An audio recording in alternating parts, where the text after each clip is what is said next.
Bonjour, je veux vous parler aujourd'hui du projet de loi que j'ai déposé au nom de la Coalition Avenir Québec à l'Assemblée nationale, le projet de loi 1093, loi modifiant la loi sur l'instruction publique pour limiter et encadrer les contributions financières exigées des parents.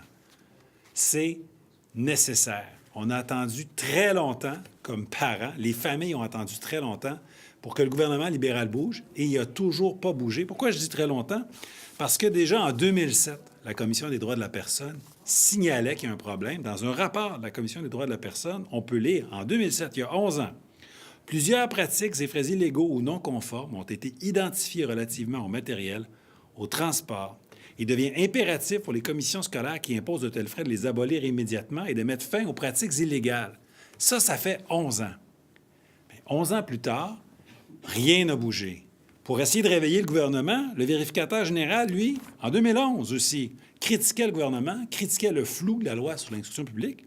Il disait que le ministre n'encadre pas suffisamment la tarification du transport scolaire, parce que c'est de ça qu'on parle. Ce sont les multiples frais qui ont poussé dans les commissions scolaires en surfant sur le flou de la loi sur l'instruction publique.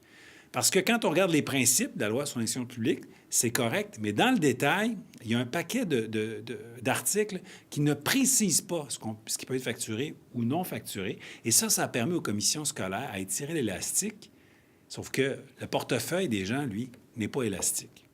Donc, depuis 2011, il y a eu des frais qui ont poussé comme ça, que les commissions scolaires sont mis à charger pour l'ouverture d'un dossier, pour l'utilisation du micro-ondes. Ben oui, on charge dans les écoles pour l'utilisation du micro-ondes. C'est vraiment n'importe quoi. Pour la surveillance des élèves du secondaire, mais le midi, comme si ce n'était pas normal que les élèves soient présents à une école secondaire le midi, on charge des frais aux parents pour ça, et même pour des places dans les autobus, mais des places qui sont libres. S'il y a des sièges vides, là, les commissions scolaires sont heureuses. Si on met des élèves dedans, bien, ils veulent charger les parents de manière supplémentaire. Et non seulement ils chargent pour des choses qu'ils ne devraient pas charger, mais aussi il y a une très, très grande disparité d'une commission scolaire à l'autre pour les frais chargés aux parents, notamment pour les services de dîneurs dans les écoles primaires ou les services de garde.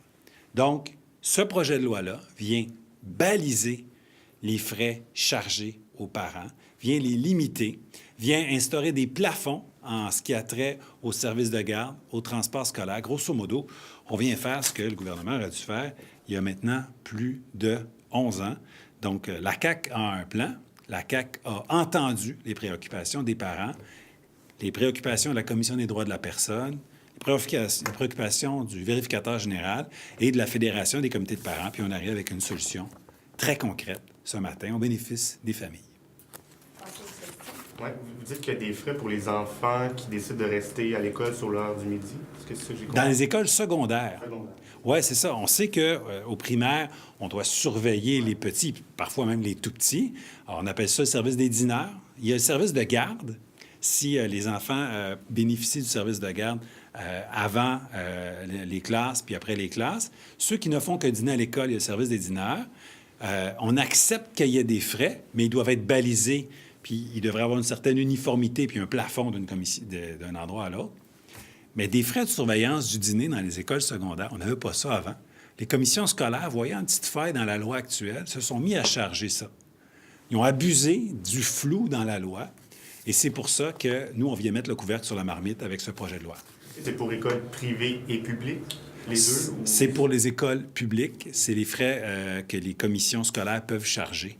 Donc, ça s'adresse au réseau public. Donc, les écoles privées pourraient continuer à charger un prix aux parents pour... Oui, les écoles privées ont déjà ce pouvoir-là.